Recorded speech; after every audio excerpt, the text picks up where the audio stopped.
Assalamualaikum warahmatullahi wabarakatuh.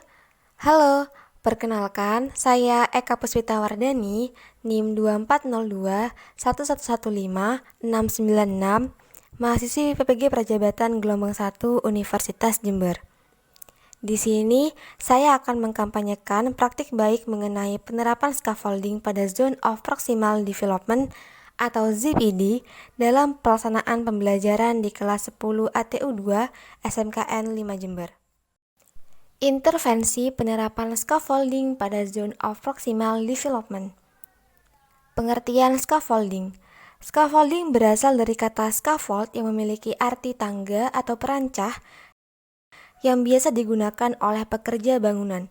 Konsep ini sejalan dengan konsep Vygotsky yang menyatakan bahwa setiap anak dengan bantuan dapat mengerjakan lebih dari yang dapat dikerjakan hanya jika pembelajaran dilakukan dalam batas pembelajarannya.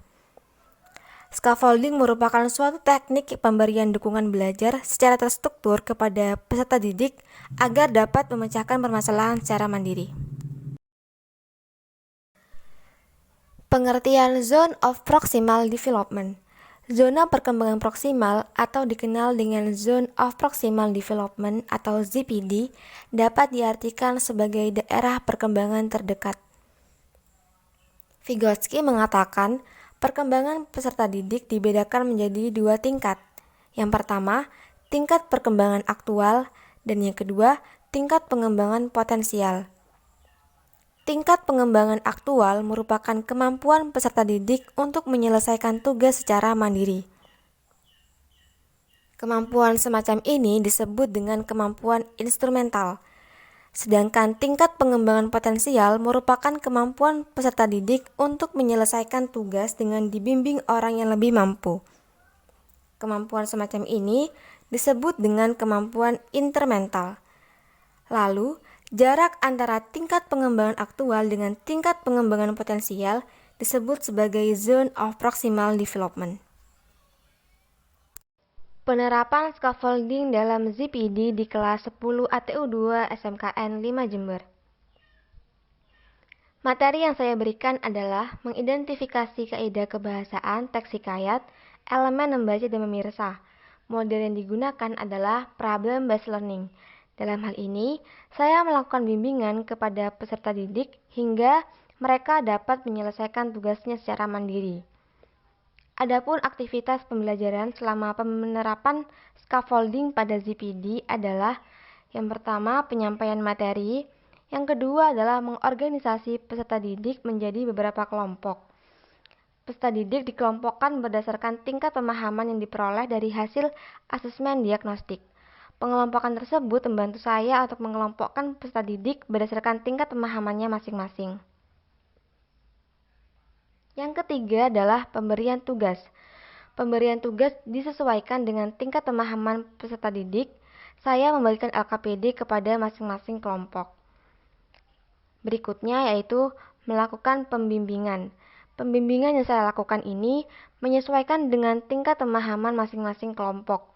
Kelompok yang memiliki tingkat pemahaman yang tinggi tidak memerlukan bimbingan intensif dari guru, sedangkan kelompok yang memiliki tingkat pemahaman yang rendah, maka guru perlu memberikan bimbingan secara intens sehingga kelompok tersebut dapat memecahkan masalahnya secara mandiri. Dan yang terakhir adalah evaluasi dan tindak lanjut.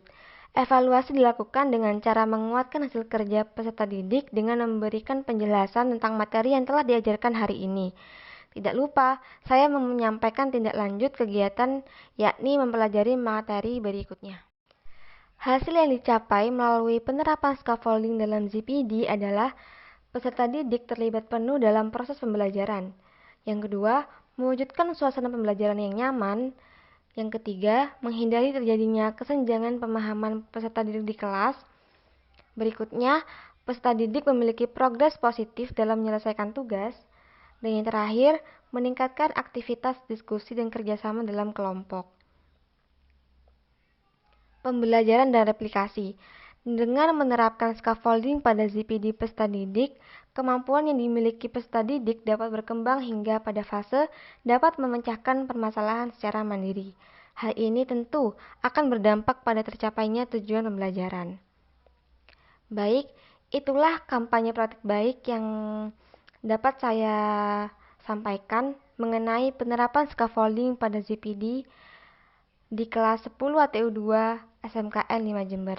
Terima kasih. Wassalamualaikum warahmatullahi wabarakatuh.